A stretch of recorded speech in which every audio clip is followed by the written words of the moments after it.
میں رات میں نماز پڑھوں گا اور دن میں روزہ بھی رکھوں گا، دن میں روزے رکھوں گا اور رات میں نماز پڑھوں گا،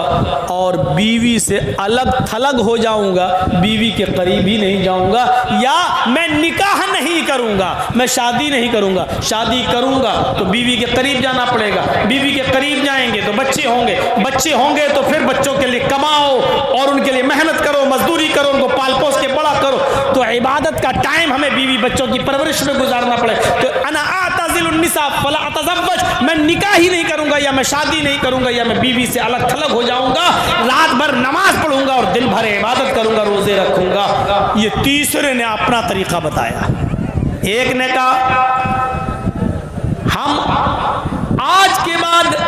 رات بھر نماز پڑھیں گے اور کبھی سوئیں گے نہیں، ہر رات جاگیں گے اور پوری رات ہم اللہ کی عبادت میں لگے رہیں گے، ہم اللہ کی عبادت کریں گے،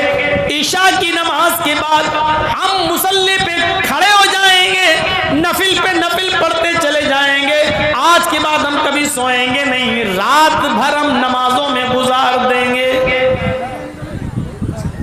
تین صحابیوں میں سے ایک صحابی نے یہ کہا کہ میں رات بھر نماز پڑھوں گا اور کبھی سویا نہیں کروں گا رات میں۔ دوسرے صحابی نے کیا کہا، رات تو تم نے لے لی، رات بھر تم عبادت کرو گے، کبھی نہیں سو گے، میں ہمیشہ روزہ رکھا کروں گا اور کبھی چھوڑوں گا نہیں، یعنی میں پورے دن سال کے 12 مہینے میں روزے رکھوں گا اور کبھی چھوڑوں گا نہیں، ہمیشہ میں روزہ رکھوں گا جب تک مجھے زندگی ہے اور میری جان میں جان ہے، میں روزے کو ترک نہیں کروں گا، میں ہمیشہ روزہ رکھوں گا، کبھی نہیں چھوڑوں گا۔ اب تیسرا بچا، تیسرے نے کہا تم رات بھر نماز پڑھو گے، تم دن بھر روزہ رکھو گے، تو اب میں کیا کروں، دن تو تم نے لے لی، رات تم نے لے لی، میں بھی تو عبادت کرنا چاہتا ہوں۔ تو تیسرے نے بڑا عجیب ایک عبادت کا ایک تیسرا طریقہ، اس نے کہا انا اعتزل النساء فلا تزوج، میں رات میں نماز پڑھوں گا اور دن میں روزہ بھی رکھوں گا،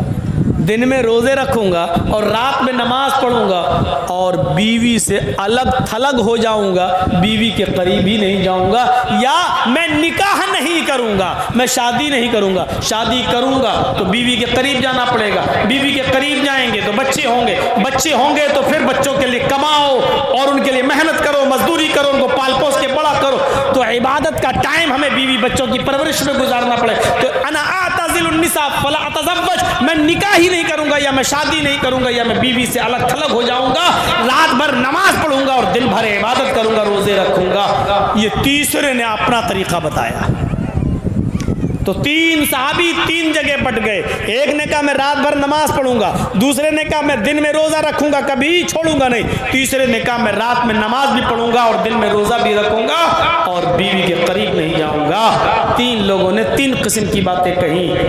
رات بھر میچ کھیلنے والوں، جناب محمد الرسول اللہ کو جب اس بات کا علم ہوتا ہے کہ تین صحابہ ایسا ایسا بولے، تو آپ ان تینوں کے پاس گئے، آپ ان تینوں کے پاس تشریف لے گئے، اور جب ان تینوں کے پاس گئے تو آپ نے ان سے پوچھا انتم الذی قلتم کذا و کذا، یہ ہے بخاری شریف کتاب النکاح کے الفاظ، یہ ہے بخاری کی حدیث کتاب النکاح کے الفاظ،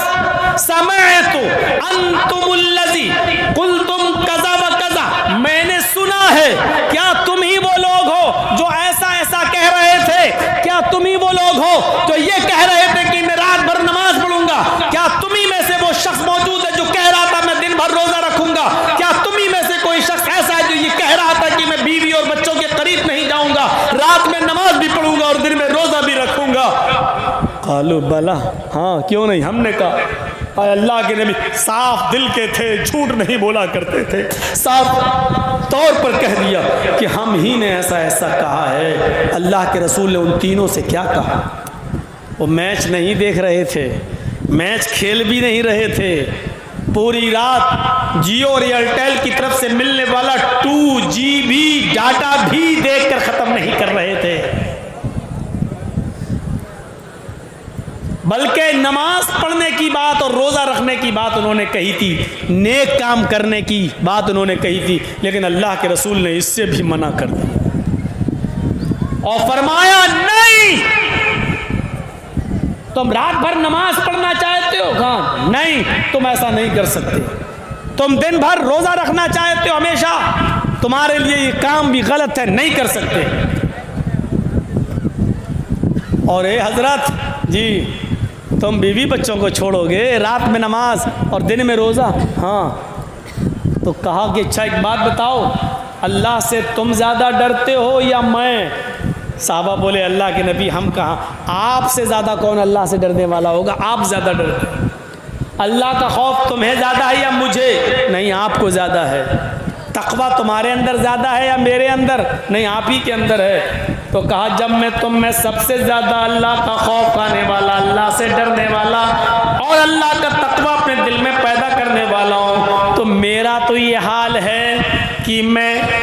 رات کے آخری حصے میں اٹھتا ہوں، 2 حصے میں سوتا ہوں۔ عشاء کی نماز کے بعد فجر تک ہم رات کے 3 حصے کر لیتے ہیں، 2 حصہ میں سوتا ہوں اور آخری حصے میں اٹھتا ہوں،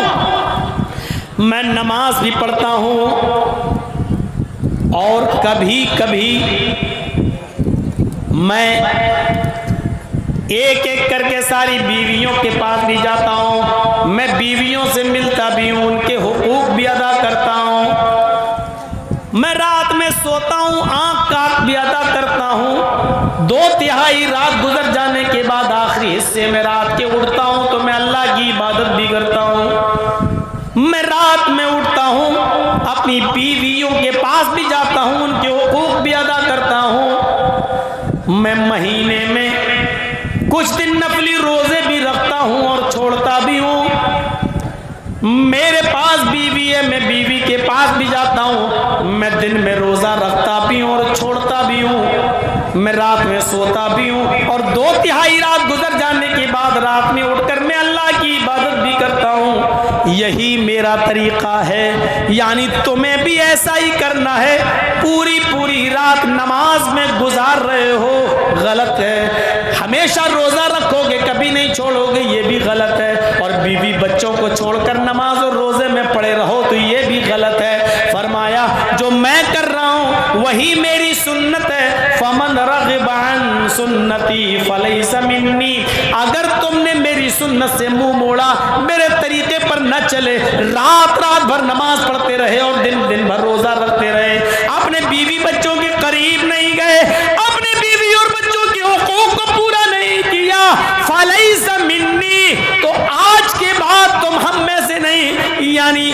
رات بھر نماز پڑھنے کے باوجود بھی تم مسلمان نہیں کہلاؤ گے، اسلام کے اندر تمہاری انٹری نہیں ہوگی۔ غور کرو، رات بھر نمازوں میں گزار دینے والا انسان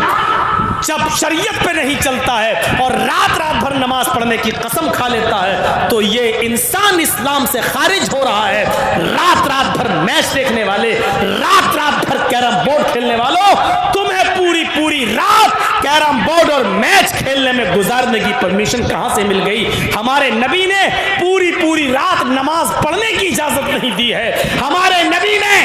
ہمیشہ ہر دن روزہ رکھنے کی اجازت نہیں دی ہے، کیرم بورڈ کھیل کر اپنا پورا دن برباد کرنے کی اور پورا میچ کھیل کر اپنی پوری رات برباد کرنے کی اجازت تمہیں کون سی شریعت میں مل گئی؟ ذرا اپنے نفس سے پوچھو، اپنے دل سے پوچھو۔ حساب و کتاب کا دن تو ایک متعین ہے، یوم الحساب، وہ تو ہونا ہی ہونا ہے۔ کبھی اپنے نفس، اپنے ضمیر، اپنے گریبانوں کا بٹن کھول کر، اپنے گریبانوں میں جھانک کر اپنے دل سے اپنا حساب لو، اپنا بھی محاسبہ کرو، احتساب نفس کرو کہ تمہیں کس نے اجازت دے دی پوری رات موبائل میں لگے رہنا، اور پوری رات جب تک یہ 2GB 4GB 5 ہم آپ استعمال نہیں کر لیں گے ہم سوئیں گے نہیں، اور ہر رات اس کو معمول بنا لینا، یہ اجازت کس نے دی؟ شریعت۔ یہ نبی اکرم کی رحمت ہے۔ اگر آپ کہتے کہ نہیں تم بہت اچھا کر رہے ہو، رات بھر نماز پڑھو گے ٹھیک ہے، تم ہمیشہ روزہ رکھو گے بڑا اچھا کام ہے، آپ کی رحمت کو یہ گوارا نہیں ہوا ایک آدمی جب رات بھر نماز ہی پڑھتا رہے گا تو دن میں پھر وہ محنت نہیں کر پائے گا، مزدوری نہیں کر پائے گا، رزق حلال نہیں کما پائے گا، پھر وہ اپنے بیوی اور بچوں کو کیا کھلائے گا؟ اس لیے فرمایا کہ رات کا کچھ حصہ سویا بھی کرو اور آخری حصے میں اٹھ کر اللہ کی عبادت بھی کر لیا کرو۔ آپ نے ہمیشہ دن میں روزہ رکھنے کو منع کر دیا۔ جب تم دن بھر روزہ ہی رکھتے رہو گے اور ہمیشہ رکھو گے تو نحیف اور کمزور ہو جاؤ گے، تمہاری تندرست صحت خراب ہو جائے گی۔ جب صحت خراب ہو جائے گی تو تم اپنی بیوی اور بچوں کے لیے محنت نہیں کر سکتے ہو، جلدی قبر کے دہانے پر پہنچ جاؤ گے، پھر تمہاری بیوی اور بچوں کی ذمہ داری کس کی اوپر عائد ہوگی؟ رحمت للعالمین کی رحمت جوش میں آتی ہے اور آپ نے دن بھر روزہ رکھنے سے منع کر دیا ہے، آپ نے پوری رات عبادت کرنے سے منع کر دیا ہے۔ آپ نے فرمایا کہ رات کا کچھ حصہ سویا بھی کرو اور 2/3 گزر جانے کے بعد آپ اٹھ کر اللہ کی عبادت میں لگ جایا کرو۔ پھر آپ نے فرمایا کہ مہینے میں 3 روزے رکھ لیا کرو نفلی، اللہ کے یہاں ایک نیکی 10 نیکی کے برابر ہوتی ہے۔ اگر تم نے 3 روزے رکھ لیے مہینے میں تو تمہیں 30 روزوں کا ثواب ملے گا۔ ہر مہینے 3 روزے رکھ لو تو گویا کہ تم نے پورے مہینے روزے رکھ لیے ہیں۔ آپ نے پورے مہینے روزے رکھنے سے منع کر دیا، صرف مہینے میں 3 روزے رکھنے کی پرمیشن بھی دے دی تاکہ تمہیں ثواب بھی ملتا رہے، روزہ بھی رکھتے رہو اور اپنی بیوی اور بچوں کے حقوق بھی ادا کرتے رہو اور محنت و مزدوری کر کے کما کر لاؤ اور اپنی بیوی اور بچوں کو کھلا اور پلا بھی سکو۔ یہ رحمت للعالمین کی رحمت ہے۔ عزیز علیہ ما عنتم حریص علیکم بالمؤمنین رؤوف الرحیم، وہ مومنوں کے لیے کچھ خاص مہربان ہے۔ یہ ہے اس کی رحمت۔ آئیے، اللہ کے رسول صلی اللہ علیہ وسلم نے رمضان کے مہینے میں 3 راتوں میں آپ نے تراویح کی نماز جماعت کے ساتھ پڑھائی، جس کو ہم تہجد بھی کہہ سکتے ہیں اور تراویح بھی۔ پہلی رات پڑھائی، کافی لوگوں نے پڑھی۔ دوسری رات پڑھائی، پہلے سے زیادہ لوگ مسجد میں آئے۔ تیسری رات میں پڑھائی تو مسجد خچا خچ بھر گئی۔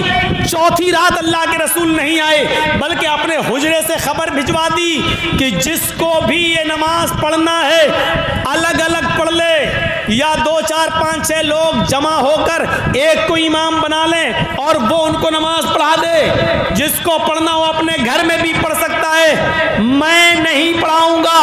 صبح جب اللہ کے نبی واپس آئے، لوگوں نے کہا اللہ کے رسول اچھا لگ رہا تھا جب آپ جماعت کے ساتھ تراویح کی نماز پڑھا رہے تھے، ہم چاہتے ہیں کہ آپ نماز جماعت کے ساتھ اس کو پڑھاتے رہیں اور پورے رمضان کے مہینے میں جماعت کے ساتھ تراویح کی نماز کا اہتمام کریں، ہم آپ کے پیچھے نماز ادا کرنا چاہتے ہیں۔ اللہ کے نبی صلی اللہ علیہ وسلم نے فرمایا میں کل کی رات بھی نکلنا چاہتا تھا، میں چاہتا تھا کہ کل پڑھاؤں، لیکن کل میں اس لیے نہیں آیا کہ جب میں نے دیکھا کہ پہلی رات ہم نے تراویح پڑھائی تو تمہاری تعداد میں اچھا خاصا اضافہ تھا، دوسری رات میں جب میں نے نماز پڑھائی تو تمہاری تعداد میں اور مزید اضافہ ہو گیا، جب تیسری رات میں نے تراویح پڑھائی تو پوری کی پوری مسجد کھچا کھچ بھر گئی۔ مجھے ڈر محسوس ہوا ایسا نہ ہو کہ میرا یہ عمل اللہ رب العالمین دیکھ کر جبرائیل امین کو بھیج دے اور یہ نماز ہمارے اوپر فرض نہ کر دی جائے، ہمارے ذریعے یہ حکم نافذ نہ کروا دے اللہ تعالیٰ کہ آج کے بعد یہ نماز تمہارے اوپر، تمہاری امت کے اوپر یہ نماز فرض کر دی گئی۔ مجھے اس بات کا ڈر لگا یہ نماز کہیں فرض نہ کر دی جائے، جبرائیل امین اللہ کی طرف سے فرضیت کا اعلان لے کے نہ آ جائیں کہ اللہ تعالیٰ نے آپ کی امت پر یہ نماز تراویح کو فرض کر دیا ہے۔ مجھے ڈر لگا اس لیے میں نہیں آیا۔ میرے بھائیوں، نبی اکرم نے 3 رات نماز پڑھائی اور جماعت کے ساتھ پڑھائی، لیکن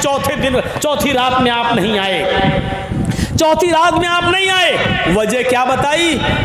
مجھے ڈر لگا کہ کہیں یہ نماز اللہ تعالیٰ میری امت پر فرض نہ کر دے،